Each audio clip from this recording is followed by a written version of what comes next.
Thank you sir.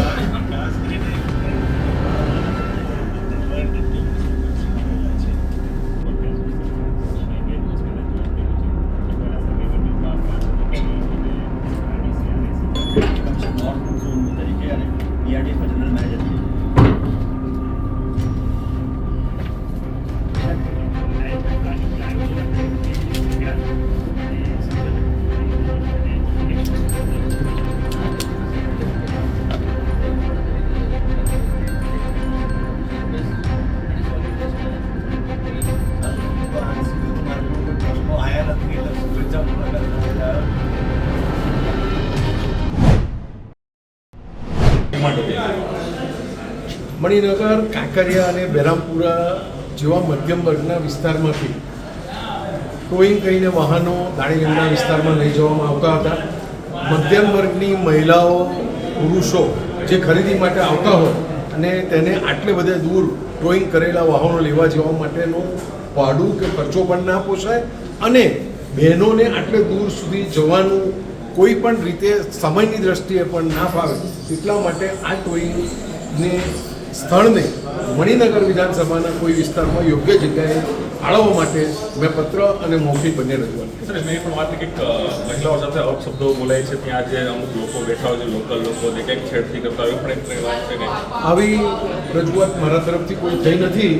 જેણે આ વાત કરી હોય એને પોતાને કદાચ અનુભવ થયો અને એનો વિસ્તાર એવો હોય તો કદાચ માની શકાય કે આવું થતું હશે. મેં આવી કોઈ રજૂઆત કરી. અત્યારે હવે જ નવી જગ્યા ફાળવવામાં આવી છે કંટોળિયા વ્યાસ. બધાને ખબર છે કે ત્યાં દારૂના અડ્ડાઓ ચાલી રહ્યા છે. મહિલાઓ સુરક્ષિત રહેશે એ જગ્યા ઉપર? જો કંટોળિયાવાસમાં દારૂના અડ્ડા બંધ થઈ ઘણો સમય થઈ ગયો છે. આખો પ્લોટ સાફ સફાઈ કરી એને બાઉન્ડ્રી કવર દિવાલથી કવર કર્યા બાદ જ ત્યાં આગળ ટોઈંગ સ્ટેશન ઊભું થવાનું છે. બંને ડીસીપી ટ્રાફિક અને ડીસીપી દક્ષિણ ઝોને આ જગ્યાની મુલાકાત લીધી છે. એટલે એવું ટોઈંગ સ્ટેશન બનાવશે કે જેને ચારે બાજુથી કવર કરેલું હોય અને સુરક્ષિત અને સારી રીતે પાર્ક થઈ શકે એવી જગ્યા સિલેક્ટ. સાહેબ, આના સિવાય અન્ય કોઈ મુદ્દાઓ જે તમારા મત વિસ્તારમાં હોય અને આપણે સંચાલન સમિતિને રજૂઆત કરેલી હોય? ઘણા બધા વિસ્તારો તળાવોના ડેવલપમેન્ટ સમયસર થાય, તળાવો ભરાય, વરસાદી પાણી જલ્દીથી ઉતરી જાય, વરસાદ પહેલાં ડ્રેનેજ પમ્પિંગ સ્ટેશનો, સ્ટોમ વોટર પમ્પિંગ સ્ટેશનો અપગ્રેડ થાય, રસ્તાઓ સારા બને. આવી બધી જ રજૂઆતો જે લોકો ઉપયોગી છે તે અમે અવારનવાર સંકલ્પમાં કરીએ.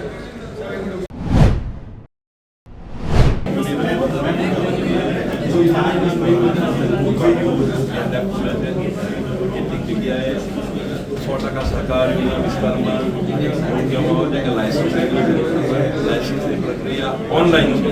એને કારણે આ વિસ્તાર માંસાહારી એટલે કે શાકાહારીઓની કર્યા સિવાય અધિકારીઓ લાયસન્સ આપી દેતા હોય. આની સાથે વિસ્તાર ઓનલાઈન સિસ્ટમ નોનવેજની દુકાનો બંધ કરવામાં આવે. સ્થળ ઉપર જઈને જગ્યા જોઈ કે માંસાહારી લોકોની વસ્તી છે કે શાકાહારી લોકોની વસ્તી છે, ત્યાં જ નોનવેજની દુકાનને પરમિશન આપવામાં આવે. ત્યાં આગળ આપી છે ત્યાં બહુ મોટી વિસ્તારમાં શાકાહારીઓ ત્યાં બંધ કરવામાં આવે. કોર્પોરેશનમાં પાણી માટે 1800ની 2 મોટી લાઈનો નાખવામાં આવે અને કન્સલ્ટન્ટ નિમણૂક પણ થઈ ગઈ છે. ટૂંક સમયમાં આ કામ કમિટીમાં આવશે અને ભવિષ્યમાં વિધાનસભામાં માણેકમાં બોલને આખા વિસ્તારમાં 5 કિલોમીટરમાં 1800ની 2 લાઈન આવવાની પાણી બનાવવાનો પ્રશ્ન સોલ્વ થશે. અસાત ધારાને ના કેટલાક કિસ્સાઓમાં ભંગ કરીને એમને જે મંજૂરી આપવામાં આવે છે મકાનોના 12 પાસ થાય છે, આ અંગે પણ અમે રજૂઆત કરેલી છે. કોર્પોરેશનમાં ભરાવાના પાણી માટેની રજૂઆત કરી છે, તળાવો માટેની રજૂઆત કરી છે. હવે અનેક રજૂઆતો કોર્પોરેશન અમે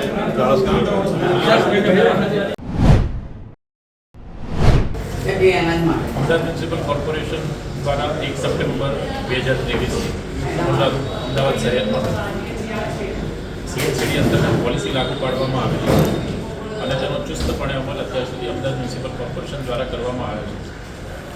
જેના ભાગરૂપે હાલમાં શહેરના મોટાભાગના રસ્તાઓ પરથી રખડતા પશુઓનો ત્રાસ ખૂબ જ ઓછો થયો છે. આજ રોજ સવારના સમયે કેન્ટોનમેન્ટ એરિયાની આજુબાજુ રસ્તા ઉપર રખડતા પશુઓ હોવાના સમાચાર પ્રાપ્ત થયા. તે અંતરે ઉત્તર ઝોનની જે ટીમ હતી તે તપાસ માટે ત્યાં ગઈ હતી અને સ્થાનિક જે પશુ માલિકો હતા તેમની સાથે ઘર્ષણનો એક બનાવ બન્યો હતો. જે અનુસંધાને સાઈબાગ પોલીસ સ્ટેશનમાં એફઆઈઆર કરાવી અને આગળની જે કાર્યવાહી છે તે કાર્યવાહી પ્રગતિમાં છે.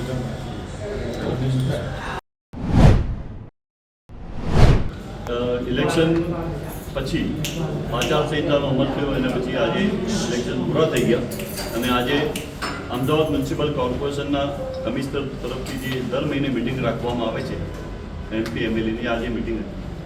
અમદાવાદ મ્યુનિસિપલ કોર્પોરેશનના અંદર જે પ્રમાણે જે સત્તાધીશો સત્તા પર બેઠા છે એ લોકોને ખાસ પ્રજાના અંદર શું તકલીફ પડી રહી છે, પ્રજાની શું સમસ્યા છે એ અત્યારે આજે જ્યારે મિટિંગના અંદર પોતે ભારતીય જનતા પાર્ટીના ધારાસભ્ય અને ભારતીય જનતા પાર્ટીના સંસદ સભ્ય પણ આજે હાજર હતા, તેમને રજૂઆત કરી. અમદાવાદ મ્યુનિસિપલ કોર્પોરેશનના અંદર મારી રજૂઆત હતી કે છેલ્લા ઘણા સમયથી વાડીલાલ હોસ્પિટલ છે ગરીબો માટેની હોસ્પિટલ છે. ગરીબોની જે હોસ્પિટલ છે OPDના અંદર સવારે લોકો દર્દી જાય છે ત્યારે ડૉક્ટર તેમને દવા લખીને આવે છે કે જઈને તમે બારી પરથી આ દવા લઈ આવો. છેલ્લા 6 મહિનાથી સતત મને લોકો કહે છે કે ભાઈ જે દવા ડૉક્ટર લખીને અમને આપે છે અને જ્યારે કોર્પોરેશનના જે VS હોસ્પિટલના સ્ટોરમાં અમે જઈએ છીએ ત્યારે એ દવા અમને મળતી નથી.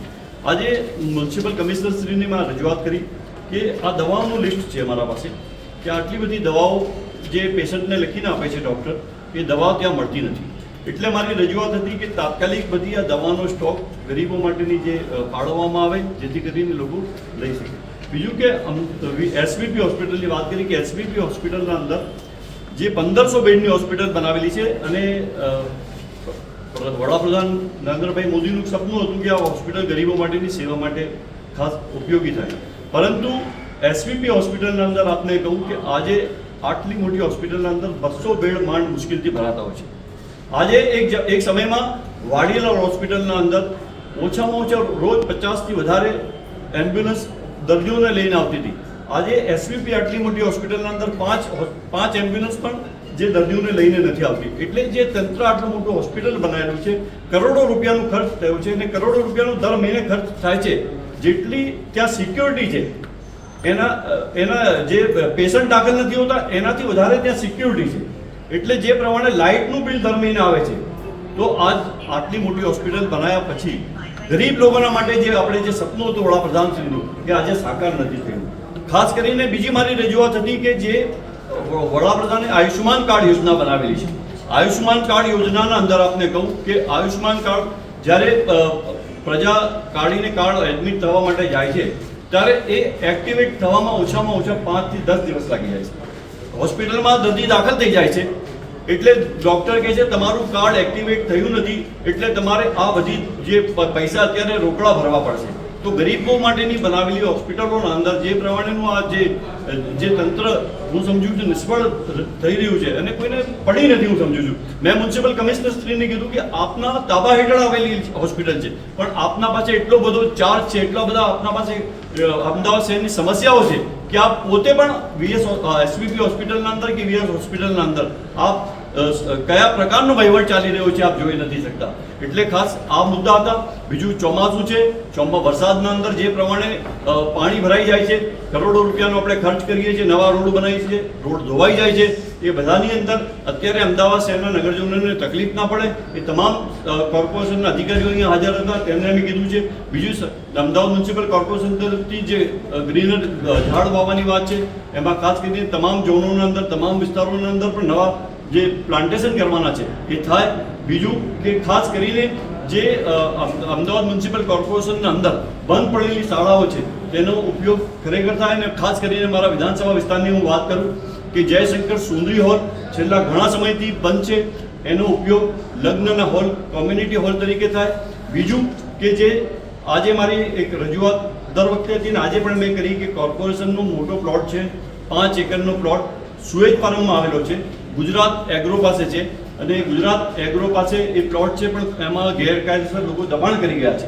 25 કરોડ રૂપિયાનો જેટલો મોંઘો પ્લોટ છે પણ કોર્પોરેશન એ સંભાળી નથી શકતી, એને બાઉન્ડ્રી કરવા માટે આવે જેથી કરીને આપણો પ્લોટ કોર્પોરેશનનો બચી શકે.